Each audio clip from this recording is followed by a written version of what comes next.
凯旋那日，皇帝当着文武百官的面收走了我的虎符。萧爱卿劳苦功高，该颐养天年了。我平静叩首，第二天就卷起铺盖回了乡下。他们都以为我会在老家郁郁而终，或密谋造反，可我真的在种田。直到3个月后，800里加急的军宝雪片般飞入京城，边关烽火连天。皇帝坐在龙椅上，看着我呈上去的新粮食种心得，第一次红了眼眶。朕是让他解甲归身，不是让他解散龙魂。金殿之上，鎏金的盘龙柱反射着刺眼的光。我大将军萧决刚刚平定北境30年的蛮族之乱，率军凯旋，身上玄黑色的铠甲还带着边关的风霜和干涸的血迹，手中捧着蛮族可汗的头颅。文武百官屏息，看我一步步踏上丹壁。龙椅上的皇帝李慎，我的发小兄弟，此刻的眼神却比北境的寒冰还要冷。萧爱卿平定北患，功盖千秋，朕心甚慰。他的声音在空旷的大殿里回响，听不出喜怒。为陛下分忧，乃臣之本分。好一个本分！李慎笑了，笑意却未达眼底。他走下龙椅，亲自来扶我。爱卿戎马半生辛苦了，这天下也该太平了，往后便无需再战了。这虎符也该入库封存了。话音一落，整个太和殿死一般的寂静，所有人都知道这是要做什么了。飞鸟尽，良弓藏，狡兔死，走狗烹。我麾下30万黑甲军，是我一手带出来的百战雄师，只认将令不认皇令，这是他的心病。我抬起头，直视着李慎的双眼，那里面有猜忌，有恐惧，还有一丝不易察觉的期待，或许是期待我的反抗。只要我稍有不从，他身后那些新提拔的禁军统领就会用早已准备好的罪名，将我和我的家族撕得粉碎。满朝文武，有人幸灾乐祸，有人兔死狐悲，但更多的是冷漠。我笑了，在所有人惊愕的目光中，我干脆利落地解下代表着大燕最高兵权的虎符，双手奉上。陛下说的是天下已定，臣也该歇歇了。我的顺从显然超出了李慎的预料，他愣了片刻，才接过那沉甸甸的虎符，手甚至微微抖了一下。爱卿能如此深明大义，朕心甚慰，甚慰啊！臣恳请陛下准许臣告老还乡，解甲归田。我再次叩首，语气平静的像是在说今天天气不错。李慎彻底懵了，他准备好了一切手段，威逼利诱，甚至准备了刀斧手，可我就这么轻易地把一切都交了出去。他看着我，眼神复杂到了极点。准了，朕会赏你黄金万两，良田千亩，保你萧家3代富贵。谢陛下隆恩。我叩首，然后站起身，转身就走。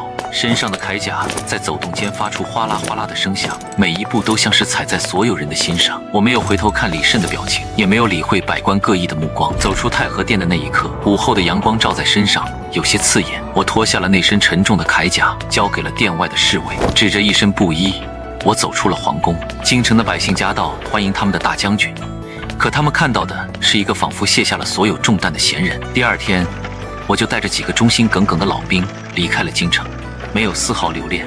消息传回宫里的时候，据说李慎正在批阅奏折。他听完太监的禀报，捏着朱笔的手停在半空，许久没有落下。他真的走了。回陛下，萧将军，不，萧决他带着几个老仆，驾着一辆牛车，今天一早就出城了。去的哪个方向？回陛下，是回了他的老家云梦泽。李慎沉默了。云梦泽，大燕最偏远贫瘠的地方，一片巨大的沼泽地，除了水患就是毒虫。他以为我会留在京城，或者去他赏赐的江南附属之地，在他的眼皮子底下，可我偏偏去了那个鸟不拉屎的地方。派人盯着，任何异动立刻报朕。他终究还是不信我。云梦泽的日子比我想象的还要惬意，空气里弥漫着水草和泥土的腥甜味，到处都是蛙鸣和鸟叫。我的老宅早已破败不堪，我们几个大男人亲自动手伐木烧砖，没过1个月就建起了一座像模像样的小院。忠心耿耿的亲卫老张一边擦着汗，一边看着我挽着裤腿在泥地里和稀泥，眼眶都红了。将军，您这又是何苦？叫我老萧或者大哥，什么将军不将军的，我现在就是个泥腿子。可是京城那位就这么放过我们了？他能信您真的什么都不干了？信不信由他，我干不干由我。我开始研究怎么种地。云梦泽地势低洼，10年久涝，根本不适合种麦子和稻谷。本地的百姓大多靠打鱼和采些野藕为生，过得极其贫苦。我花了半个月的时间，走遍了附近的山头水泽，绘制了一份详细的堪舆图。然后，我让人从南边运来了几车红薯藤。大哥，这玩意儿能吃？不但能吃，还能当主粮。我指挥着大家按照我画好的图，在一些地势稍高的坡地上开垄，把红薯藤种下去。我还带着他们挖沟渠、排涝、引活水，曾经用来排兵布阵、算计敌军粮草的大脑，现在全都用在了怎么对付这片土地上。起初，附近的村民都用看傻子一样的眼神看着我们，他们不相信这片被诅咒的土地能种出粮食来，而京城里关于我的传闻却从未断过。听说了吗？萧将军在老家天天玩泥巴呢。什么玩泥巴？那叫韬光养晦。他手下那30万黑甲军可都还念着他呢。就是陛下这次做得太绝了，也不怕寒了将士们的心。这些话或多或少都会传到李慎的耳朵里。他派来监视我的暗探，每天送回去的报告也让他越来越看不懂。目标今日开垦荒地3亩，与乡民探讨如何防止地下水倒灌。目标今日带领老仆下水泽捕捉害虫，据说是为了改良土壤。目标今日成功试种出一种名为红薯的作物，并于田间设宴醉倒。李慎看着这些密报，眉头越皱越紧。他不信一个执掌30万大军，杀伐决断，在尸山血海里爬出来的人会甘心做一个农夫，这一定是伪装。他在收买人心。云梦泽虽贫瘠，但地处3不管地带，易守难攻。萧决是在那里建立自己的根基。李慎深以为然，于是他下了一道旨意，以体恤为名，将我手下黑甲军的核心将领全部调离了原部队，打散分配到了各地。同时，他派了自己最心腹的宗室大将李信接管了北境的防务。消息传到云梦泽，老张气得把手里的锄头都给掰断了。大哥，他这是要赶尽杀绝啊！兄弟们都被拆散了，黑甲军名存实亡了。浇水要浇在根上，人也一样。我轻声说。老张没听懂，但很快他就懂了。李慎的动作很快，也很绝。他不仅调走了我的心腹将领，还以军备废弛为由，大幅削减了北境驻军的粮饷和军械补充。在他和丞相赵高明看来，蛮族已被我打残，10年内不可能再有战事。北境那30万大军，与其说是军队，不如说是一个巨大的财政负担，以及悬在李慎头顶的利剑。现在剑柄已经在他手里，他自然要先把剑磨钝了才放心。新任北境统帅李信是皇室宗亲，一辈子打过最硬的仗，就是在京城围场里追兔子。他到了北境，第一件事不是熟悉军务，而是大肆安插亲信，排除异己。原来黑甲军中那些凭军功升迁上来的中下级军官，被他以各种理由撤换打压，整个北境防线从上到下被换了个遍。一时间军中怨声载道，但这些声音都被李信强行压了下去，传不到京城。他送回京城的奏报永远都是边境安稳，军心可用8个字。李慎很满意，他觉得自己终于彻底拔掉了萧决这根心头之刺，从此可以高枕无忧。而我在云梦泽迎来了我的第1季大丰收。当金黄色的红薯从泥土里被一串串刨出来的时候，整个村子都沸腾了。村民们看着堆积如山的红薯，眼神从怀疑变成了狂热。这玩意儿蒸着吃香甜软糯，烤着吃更是能香飘10里。最关键的是亩产高得吓人，1亩地的收成足够一家人吃上大半年。神仙，萧老爷是神仙下凡啊！村民们自发地给我立了生祠，每天香火不断。我哭笑不得，只能将红薯的种植方法毫无保留地交给所有人。我还告诉他们，红薯藤可以喂猪，猪粪可以肥田。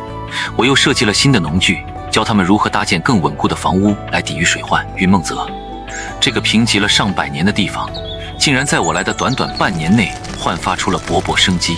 监视我的暗探将这一切都详细地报了上去。李慎看着密报，陷入了更深的困惑。收买人心，他竟然用这种方式收买人心。陛下，这才是他最可怕的地方。不费一兵一卒，便让一方百姓奉他为神明，此等手段比拥兵自重更加歹毒。臣以为当加以限制。李慎觉得有理。很快，一道新的旨意送到了云梦泽。旨意上说，念我年迈，体恤我辛劳，特派劝农官前来协助我，并规定云梦泽所有新开垦的田地收成需上缴30%作为恩税，名为协助，实为监视和掠夺。来的劝农官是赵高明的一个远房侄子，一个脑满肠肥的草包。他一到云梦泽就对我颐指气使，对我研究出的新农法指手画脚，甚至公然索要贿赂。老张他们气得差点拔刀。官比我们大，他说什么就是什么吧。我依旧平静，我甚至还好酒好菜地招待那个草包，把他伺候得舒舒服服。这让那劝农官更加得意忘形，也让老张他们更加憋屈。大哥，我们什么时候受过这种鸟气？快了，我看着北方，眼神幽深。天要变了。就在我种下第2季红薯的时候，北境出事了。出事那天，北风呼啸，卷着雪子，像是要将整个世界都冻住。一支规模不大的蛮族游骑，悄无声息地越过了长城防线。他们的人数不多，只有300余骑，但个个都是精锐中的精锐。若是以前的黑甲军在，这种规模的骚扰，连烽火都不用点，巡逻的斥候小队就能把他们给包了饺子。但现在不行了，李信把黑甲军原有的斥候体系全部推翻，换上了他自己带来的那些亲信。这些所谓的斥候，连蛮族马粪的干尸都分不清，怎么可能发现得了敌人的踪迹？那300蛮族游骑如入无人之境，长驱直入，一夜之间血洗了长城内侧的3个村庄，鸡犬不留。当消息传到李信的帅帐时，他还在搂着辛娜的小妾喝酒。什么？蛮子进来了？他吓得酒杯都掉在了地上。怎么可能？萧诀不是说他们10年都缓不过来吗？他慌忙派兵去追，可派出去的军队在雪地里追了3天，连蛮子的影子都没看到，反而自己冻死冻伤了几十号人。李信不敢把事情闹大，只能将消息死死压住，然后上奏京城，说是一股流寇作祟，已被剿灭。李慎信了，或者说他愿意相信。他正沉浸在自己掌控一切的美好幻想里，可是纸终究包不住火。那300蛮族游骑并没有返回草原，他们就像是草原上的狼，潜伏在了大雁的境内，不断的骚扰、劫掠、屠杀。他们行动如风，分合自如，专挑防御薄弱的小镇和村庄下手。北境的百姓一时间人心惶惶，风声鹤唳。李信派出的围剿部队一次又一次的扑空，甚至还中了几次埋伏，损失惨重。他这才发现自己面对的根本不是什么流寇，这是一种全新的战术。他看不懂，更不知道如何应对。这套战术其实是我当年研究蛮族习性时预想过的一种极端情况，并为此专门训练了一支名为鹰眼的特殊斥候部队，以及一套名为猎犬的快速反应战法。鹰眼负责在广袤的区域内追踪、定位、标记小股精锐敌人，猎犬则是由最精锐的轻骑兵组成。一旦得到鹰眼的标记，便会像猎犬一样不眠不休地追击，直到将敌人彻底咬死。这套战法需要斥候与骑兵之间天衣无缝的配合，需要对地理环境的极致熟悉，更需要指挥官精准到可怕的判断力。而现在，鹰眼的头领正在江南喂马，猎犬的指挥官在西江当伙夫。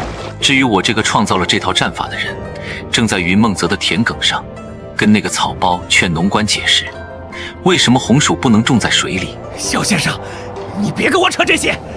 本官说这里风水好，就得种这里。劝农官指着一片沼泽地，唾沫横飞。大人说的是。我叹了口气，点了点头。老张在旁边，拳头捏得咯咯作响。就在这时，一个衣衫褴褛的汉子跌跌撞撞地跑进了村子，扑通一声跪倒在我面前。将军，救命啊！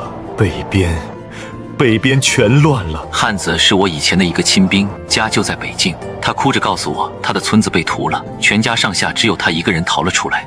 我平静地听着，脸上没有任何表情。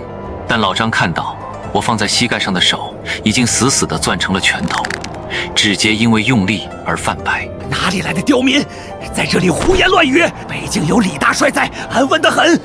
再敢妖言惑众，抓你去砍头！草包劝农官在一旁不耐烦地呵斥道：“滚！”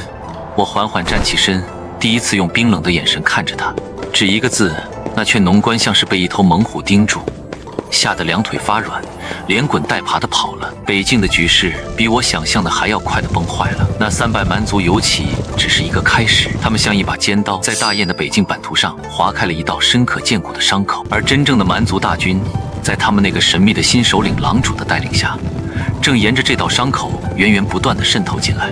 他们不再像以前那样集结大军冲击长城，而是化整为零，以1000人队、100人队为单位，多点突破，遍地开花。整个北境瞬间变成了一个处处漏风的筛子。李信彻底被打懵了，他手下的军队习惯了集团作战，习惯了正面硬刚，面对这种无孔不入的骚扰战，他们就像一个笨拙的巨人，被一群灵活的野狼耍得团团转。今天这里告急，明天那里被烧，大军疲于奔命，士气一日比一日低落。更要命的是后勤，我当年建立的北境后勤体系是一张精密到了极致的大网，从粮草的调度到军械的维修，再到伤兵的救治，每一个环节都环环相扣。而这张网的操控者不是别人，正是我自己。我手下有一批专门培养的辎重官，他们不通武艺，但精通算学和统筹。我教给他们一套独特的记账和调度方法，只有我们自己人看得懂。李信接手后，觉得这些文绉绉的家伙碍手碍脚，把他们全都赶走了，换上了他自己的亲戚。结果就是前线的粮草供应开始出现混乱，有的地方粮草堆积如山，有的地方却已经断粮3天，坏掉的兵器得不到维修，伤兵得不到救治，在营中活活疼死，军心彻底散了。恐慌像瘟疫一样在北境蔓延，无数的百姓拖家带口，开始向南逃亡，整个北方陷入了一片末日般的景象。这些消息终于再也瞒不住，雪片一般飞向了京城。废物，一群废物！李慎坐在龙椅上，看着那些写满了血与火的奏报，脸色一天比一天苍白。他将李信骂得狗血淋头，却又无人可换。陛下息怒，些许蛮夷，且选之急而已。只需再增派10万大军，定能一举荡平。朝堂之上，丞相赵高明还在嘴硬，李慎第一次没有听他的。他看着地图上那片已经变得赤红的北境疆土，脑海里不由自主地浮现出一个人的身影，那个在金殿之上平静地交出虎符，转身离去的身影。如果他还在，这个念头一旦升起，就再也遏制不住。深夜，李慎独自一人来到了皇家的武库，他推开尘封的大门，走到了那个供奉着虎符的架子前。那半块猛虎形状的铜符静静地躺在那里，他伸出手想要触摸，却又猛地缩了回来。为陛下分忧，乃臣之本分。天下已定，臣也该歇歇了。他一直以为那是我的伪装，是我的以退为进。可现在他看着这糜烂的局势，再看看暗探从云梦泽送来的最新报告，一种前所未有的荒谬感和恐惧感攫住了他的心脏。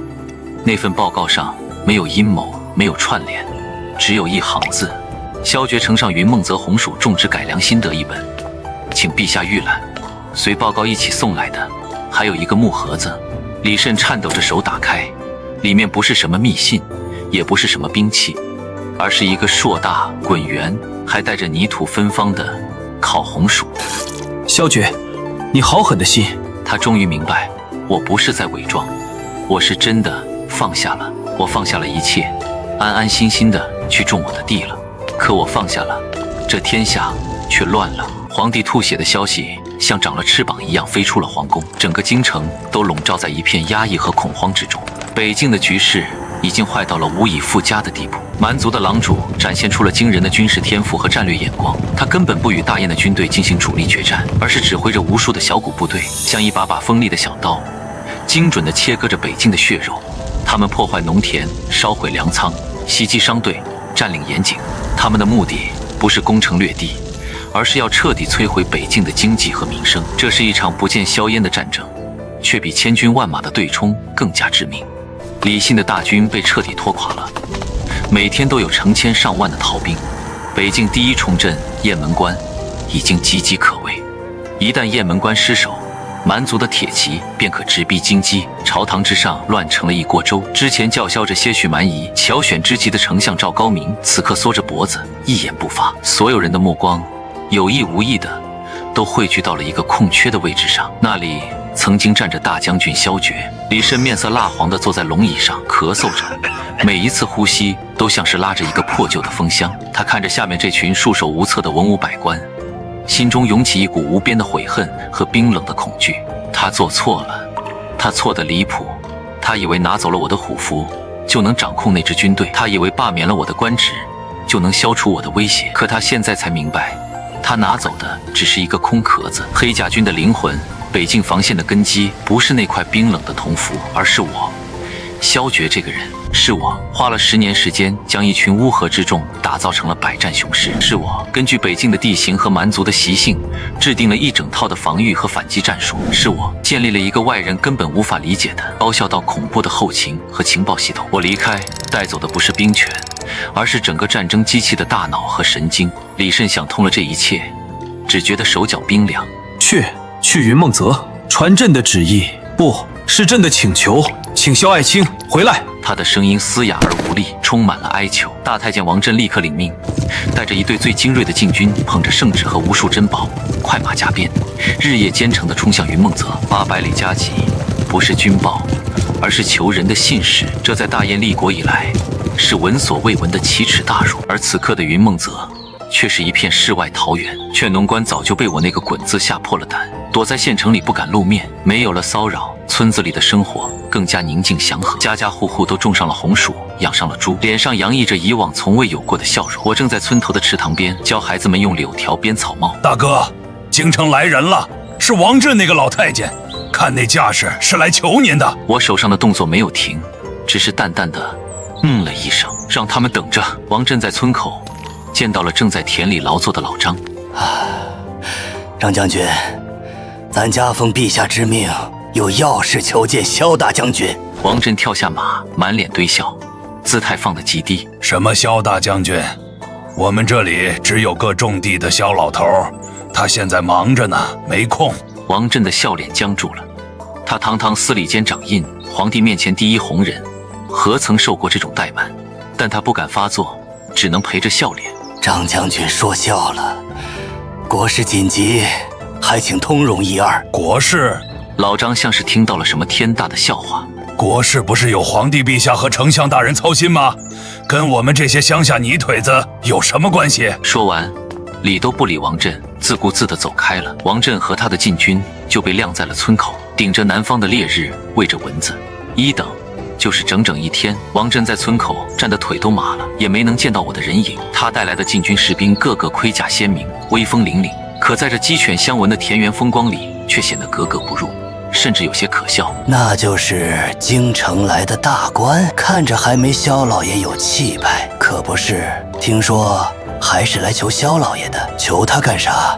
让他去京城种红薯。这些话一字不落地飘进王振的耳朵里，他的脸一阵红一阵白，却只能忍着，直到太阳落山，我才慢悠悠地从池塘那边晃了回来。我手里还提着一串鱼，身上穿着粗布麻衣，裤腿上沾满了泥点，活脱脱一个刚收工的老渔夫。王振一看到我，立刻像见了救星一样扑了上来，扑通一声就跪下了。老奴王振叩见萧大将军。他身后的一众禁军也哗啦啦跪倒一片。这阵仗把村里的鸡都惊得飞上了树。我像是没看到他们一样，径直走到老张家门口，把鱼递给他。老张，晚上加个菜。然后才回过头，懒洋洋地瞥了王振一眼。王公公，这么大礼我可受不起，我就是一个戴罪的农夫，您赶紧起来吧。我的语气平淡，却带着一股拒人于千里之外的疏离。王振哭丧着脸从地上爬起来，也顾不上拍打膝盖上的尘土。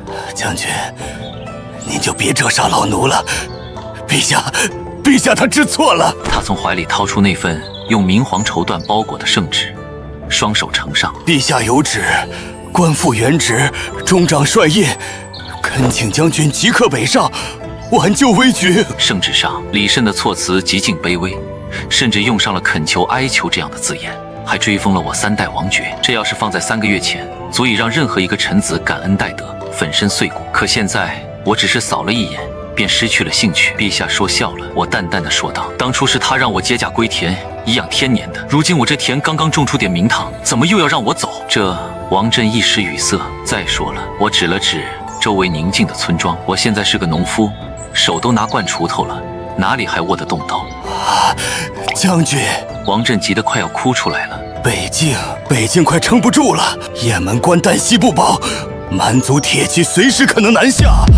您就忍心看着大雁的江山生灵涂炭吗？我笑了，王公公，这话你该去问龙椅上那位，是他亲手把北境的万里长城拆得千疮百孔，是他把30万将士的心伤得透透的。如今火烧眉毛了，想起我来了，早干嘛去了？我王震汗如雨下，一个字也说不出来。回去告诉李慎。我收起笑容，眼神变得和北境的寒风一样冷。我萧决是个听话的臣子，陛下让我种田，我就种田。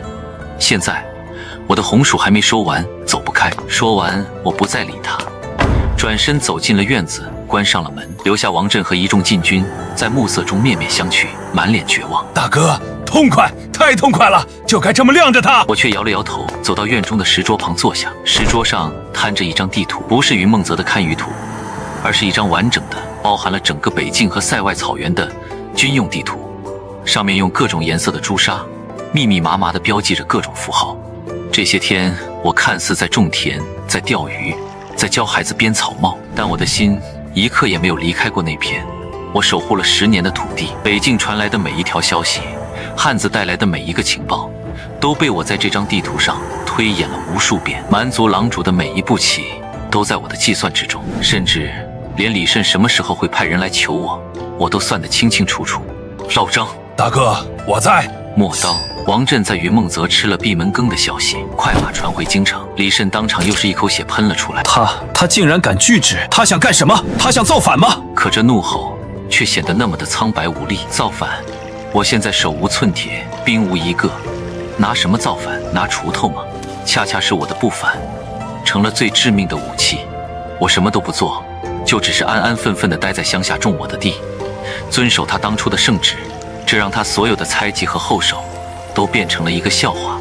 他找不到任何理由来治我的罪，他现在唯一能做的就是求我。陛下，萧将军他可能只是心里有气，要不再派人去，拿出点诚意来。诚意？朕的江山都快没了，还要什么诚意？李慎咆哮着，却又不得不冷静下来。他知道现在不是发脾气的时候。雁门关的求救信，一个时辰一封，上面的字迹已经因为主将的惊恐而扭曲不清。赵高明呢？回陛下，赵丞相已经3天没上朝了，说是病了。病了，把他给朕拖来，就是用担架抬，也要给朕抬来。很快，面如死灰的赵高明被几个禁军架到了殿前。赵爱卿，你不是说萧决拥兵自重，心怀不轨吗？你不是说北境无忧吗？现在，你告诉朕该怎么办？陛下，臣有罪，臣罪该万死。朕不要你死，朕要你把萧决给朕请回来，请不回来，朕诛你9族。赵高明吓得魂飞魄散，连滚带爬地冲出大殿，带着家丁备上厚礼，也朝着云梦泽的方向疯了一样的奔去。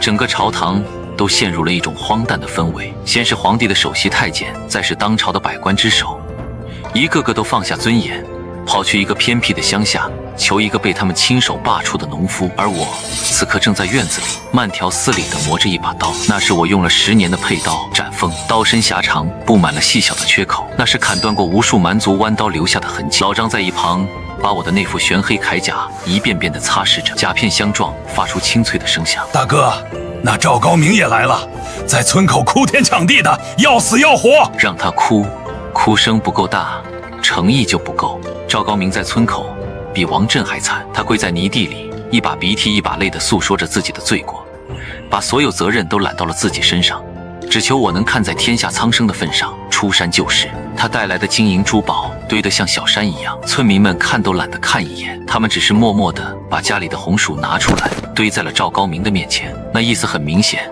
我们不缺你这点东西，我们只听萧老爷的。赵高明的心彻底沉入了谷底，他终于明白李慎为什么会怕我了。这种不靠权势，不靠武力，发自内心的民心所向，才是最可怕的力量。他跪了1天1夜，嗓子都哭哑了，人也快虚脱了。第2天清晨，我终于走出了院子。赵高明看到我，像是看到了活菩萨，挣扎着想爬过来抱我的腿。我没理他，而是看向了北方。时辰差不多了。就在这时，远方的地平线上出现了一骑快马，那骑士浑身是血，坐骑也口吐白沫，显然是拼了命赶来的。他冲到村口，翻身落马，甚至来不及看跪了一地的王震和赵高明，直直地冲到我面前，单膝跪地，声音嘶哑而急促：“报雁门关，破了。雁门关破了，这4个字像是一道惊雷，在所有人头顶炸响。王震和赵高明瞬间面无人色，瘫软在地。雁门关，北境的咽喉，大雁北方最后的屏障，它一破，意味着从北境到京城再无险可守。蛮族的铁骑随时可以饮马渭河，兵临城下。什么时候的事？我问道，声音依旧平静，但眼神却变得锐利如刀。3个时辰前，李信他弃关逃了。现在关内守军大乱，蛮族大军已经入关。我点了点头，一切都在我的预料之中。李信那种草包能守到现在，已经是奇迹了。狼主的主力到哪里了？回将军，狼主亲率3万精锐正朝一线天方向急行军。一线天，我猛地转身看向石桌上的地图，那里是雁门关之后通往中原腹地的一条必经之路，两山夹峙，地势险要，是绝佳的伏击地点。但同时，一旦被敌人抢先占领，堵住出口，那进去的部队就会变成瓮中之鳖。狼主的算盘打得真精，他这是要用3万精锐像蝎子一样死死地盯入大雁的腹地，彻底搅乱整个战局。他太急了。我冷笑一声，真正的猎人在看到猎物最肥美的部分时，反而会更加谨慎。这个狼主虽然天赋异禀，但终究还是年轻，沉不住气。他以为李信跑了，雁门关就彻底空了。他不知道我在那里还留了一手。王公公，赵丞相。我回过头看着地上那2个失魂落魄的家伙，现在你们可以回去了。2人一愣，以为我还是要拒绝。将军，您不能走啊！您走了，大雁就完了。谁说我要走？我是让你们回去告诉李慎，准备好3样东西。哪3样？第一，尚方宝剑，许我先斩后奏之权。第二，清空国库，所有钱粮军械由我全权调配。第三，我顿了顿，目光扫过他们，一字一句地说道：让他下罪己诏，告于天下。此言一出，王震和赵高明倒吸一口凉气。前2条虽然苛刻，但在这种时候，皇帝咬咬牙也能答应。可第3条，让九五之尊下罪己诏，向天下承认自己的错误，这比杀了他还难受。这是要把他钉在历史的耻辱柱上。将军，这……王震的嘴唇都在哆嗦。做不到，就让他等着蛮族的铁骑踏平他的皇宫吧。我不再多言，转身回屋。老张在，传我将令。我拿起那把磨得锃亮的斩锋，开始穿戴那副冰冷的铠甲。命原鹰眼统领陈庆于江南骑马，3日内赶赴鹰筹见。命原猎犬统领周通于西江起兵，4日内合围盘龙坡。命原黑甲军所有辎重营、工兵营、神机营旧部，无论身在何处，即刻向1线天集结。命所有听到我萧决名字的黑甲军旧部，拿起你们的武器，找到你们的武长，向我靠拢。我的声音不高，但每一个字都带着不容置疑的威严。是。老张热血沸腾，大声应，转身冲了出去。这些将令没有虎符，没有官印，甚至都不是写在纸上的，它只是几句话。但老张知道，这些话会像风一样，用最快的速度传遍大雁的每一个角落，传到那些被解散、被打压、被流放的黑甲军将士耳中。他们会听懂，因为这是只属于黑甲军的密码，也是我萧决对他们最深沉的召唤。穿戴整齐，我走出院子，外面整个村子的村民，无论老幼，都静静地站在那里看着我。他们没有说话，只是默默地对我深深一拜。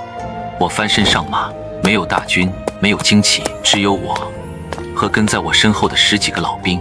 我们就这样迎着朝阳，朝着那片已经血流成河的北方绝尘而去。我的将令比800里加急还要快。当王震和赵高明还在返回京城的路上颠簸时，一场无形的风暴已经席卷了整个大雁。江南一个偏僻的马场，一个正在给马刷毛的中年汉子听到耳边传来的一句鹰筹见，身体猛地一震，他丢下刷子，冲进马厩，从一堆干草下拖出了一个尘封的箱子。箱子打开，里面不是金银，而是一套磨损严重的斥候装备和一面残破的鹰旗。汉子换上装备，扛起旗帜，对着马场主潦草地抱了抱拳，翻身上了马场里最快的那匹马，头也不回地冲了出去。他身后10几个同样在马场做工的汉子也纷纷扔掉手里的活计，从各自的角落里找出兵器，沉默地跟了上去。他们是鹰眼的残部。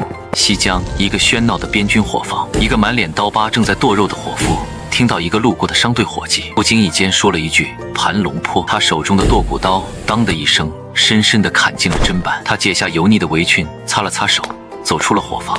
半个时辰后，这支边军部队里有300名最桀骜不驯的骑兵集体哗变，他们冲出军营，没有抢掠，没有骚扰，只是朝着东方沉默而疯狂地奔袭。他们的头领就是那个刚刚还在剁肉的伙夫，他们是猎犬的骨血。中原某个官道的驿站里，一个须发皆白的老者正坐在桌边，用算盘计算着什么。他原本是黑甲军的首席辎重官，被罢黜后在这里当一个账房先生。一个南来的客商坐到他旁边，要了一碗茶，轻声说了一句：“一线天，红薯熟了。”老者的手停住了，他抬起头，浑浊的眼睛里瞬间金光四射。他推开算盘，站起身，走出了驿站。当天，大雁境内所有官道、水路都出现了一件怪事，无数原本运送着丝绸、瓷器的商队突然改变了方向。他们打开货箱，里面根本不是什么商品，而是早已准备好的粮草、箭矢、药品，甚至还有拆解开的床弩零件。这些商队都是我当年用个人名义扶持起来的，他们的头领都是我辎重营里的亲信，他们就是我遍布全国的移动的军火库和粮仓。无数的人在动，无数的物资在动，他们从四面八方像一道道无形的溪流，朝着同一个目的地汇集。一线天，这一切都没有通过朝廷的任何一道指令，没有兵部的文件，没有户部的调令，只因为我萧决的几句话。这就是我真正的底牌。我建立的从来都不只是一支军队，而是一个以我为核心，集情报、后勤、战斗为一体的，独立于大雁朝廷之外的庞大的战争体系。李慎可以拿走我的虎符，但他拿不走这张网；他可以解散我的军队，但他抹不掉我刻在那些将士骨子里的忠诚。此刻，京城之内，李慎终于等回了王振和赵高明。欺人太甚，欺人太甚！他这是要凌驾于朕之上，他这是要当太上皇。当他听完我的3个条件时，气得浑身发抖。他指着南方嘶吼着，然而他的怒火在接到的一份份紧急密报面前迅速被浇灭。报，江南马场发生兵变，疑似萧决旧部。报，西江驻军哗变，300精骑不知所踪。报，各地官道被不明商队控制，物资流向不明，疑似流向北境。报，江南马场发生兵变，疑似萧决旧部。报，西江驻军哗变，300精骑不知所踪。报，各地官道被不明商队控制，物资流向不明，疑似流向北境。李慎呆住了，他看着地图，看着那些密报上所说的地点，再联想到我传出的那几道莫名其妙的将令，一个可怕的让他遍体生寒的真相浮现在他眼前。他根本就没有真正掌控过这支军队，他甚至根本就不了解这支军队。陛下，下旨吧。王振跪在地上，老泪纵横，再晚就真的来不及了。李慎瘫坐在龙椅上，闭上了眼睛。良久，他睁开眼，眼神里只剩下死灰。你指朕罪己诏一下，天下哗然。皇帝亲口承认自己识人不明，决策乖张，致使北境糜烂，社稷垂危，并将所有军政大权尽数托付于我。这无异于一记响亮的耳光抽在了整个朝廷的脸上，但此刻已经没人顾得上脸面了。所有人都知道，这是唯一的，也是最后的希望。而我，在罪己诏发出的同时，已经带着10几骑赶到了一线天南侧的入口。这里已经聚集了数千人，他们衣衫各异，有的是农夫打扮，有的是商贩模样，还有的干脆就是衣衫褴褛的流民。但他们每个人的眼神都像狼一样闪烁着摄人的光芒，他们的手里拿着五花八门的武器，锄头、扁担、柴刀，甚至还有人拿着杀猪刀。但当他们看到我身上那副玄黑色的铠甲时，所有人的眼神都瞬间变得狂热和敬畏。大将军来了。人群自动分开一条道路，我骑在马上，看着这些熟悉又陌生的面孔。他们都是我黑甲军的旧部，被李慎打散后流落各地，过着最卑微的生活。可现在我的一声召唤，他们便从泥土里，从尘埃里重新站了起来。兄弟们，我回来了！没有多余的废话，只这一句就让所有人的眼眶瞬间红了。报，一个斥候飞马而来，是鹰眼的人。将军，狼主先锋5000已进入一线天古道，其主力25000，离谷口尚有20里。我点了点头，比我预想的还要快一点。传令，所有工兵营救部立刻上山，按照我预留的图纸布置滚石、雷木、火油。神机营救部接管辎重队运来的床弩和火炮，在两侧山崖布设阵地。其余人随我堵住谷口。我话音刚落，大地开始震动，一支庞大的商队从南边疾驰而来，为首的正是那个须发洁白的老账房。将军，所有物资全部到位，分毫不差。好，无数的箱子被打开，崭新的兵器、坚固的铠甲、锋利的剑矢，在阳光下闪着寒光。那些拿着锄头、扁担的汉子们疯了一样的冲上去，用最快的速度武装自己，脱下的是布衣，穿上的是战甲，放下的是农具，拿起的是刀枪。不过一炷香的时间，一支装备精良、杀气腾腾的大军就在这荒野之上重新集结。他们又变回了那支让蛮族闻风丧胆的黑甲军。狼主以为他面对的是一群绵羊，他很快就会知道，他闯进的是龙的巢穴。我一马当先，率领着重新集结的黑甲军，如一道黑色的铁流涌向了一线天。战斗在一线天最狭窄处骤然打响，冲在最前面的5000蛮族先锋根本没料到会在这里遇到埋伏。当他们看到那面熟悉的代表着萧诀的玄黑大旗时，所有人的脸上都露出了难以置信的惊恐。是萧诀，是魔鬼萧诀！恐惧比刀锋更快地瓦解了他们的斗志，而我身后的黑甲军却像是压抑了太久的火山，瞬间爆发。他们把所有的屈辱、所有的愤怒都化作了手中的刀，狠狠地劈向敌人。喊杀声、惨叫声、兵器碰撞声响彻了整个山谷，鲜血染红了脚下的土地。就在谷内激战的同时，两侧的山崖上滚石如雷，火油如雨，倾泻而下。刚刚赶到谷口的蛮族主力瞬间陷入了一片火海和混乱之中。狼主站在后方的高地上，看着眼前这地狱般的一幕，英俊的脸上第一次露出了惊骇和不解。怎么会这样？他的人从哪里冒出来的？他想不通，他的信息里，萧诀还在千里之外的乡下种地，可现在这个魔鬼却像是从天而降，用他根本无法理解的方式编织了一张死亡的大网。他想撤退，可已经晚了。报，西侧盘龙坡发现大雁骑兵正向我军后路包抄。报，东侧鹰巢舰也发现敌军，切断了我们与雁门关的联系。一个又一个的坏消息传来，狼主看着地图，浑身冰凉。他发现自己不知不觉间已经被三面合围，他引以为傲的3万精锐彻底成了一群瓮中之鳖。萧诀，他喃喃地念着这个名字，眼神里充满了绝望的恐惧。一线天的战斗，与其说是战斗，不如说是一场单方面的屠杀。被堵在谷内的蛮族先锋，在我黑甲军的正面冲击下迅速崩溃，而谷外的蛮族主力则在滚石、火油和漫天箭雨的覆盖下死伤惨重，阵型大乱。狼主试图组织了几次突围，但都被黑甲军硬生生地顶了回来。这些刚刚还穿着农夫衣服的士兵，此刻爆发出的战斗力比当年最精锐的禁军还要强悍，因为他们的心中燃烧着复仇和荣誉的火焰。黄昏时分，西侧的猎犬骑兵和东侧的鹰眼斥候完成了最后的合围，蛮族大军插翅难飞。狼主知道大势已去，他没有选择愚蠢的决一死战，而是做出了一个让所有人都没想到的决定。他单人独骑走出了混乱的军阵，来到了我的阵前。我就是狼主，我输了，我愿意用我的命换我麾下儿郎一条生路。我看着他，这个搅得整个大雁天翻地覆的年轻人，你很有勇气，但战场之上没有交易。狼主惨然一笑，萧诀，你赢了，但我们草原的勇士永不为奴。说完，他猛地一划，鲜血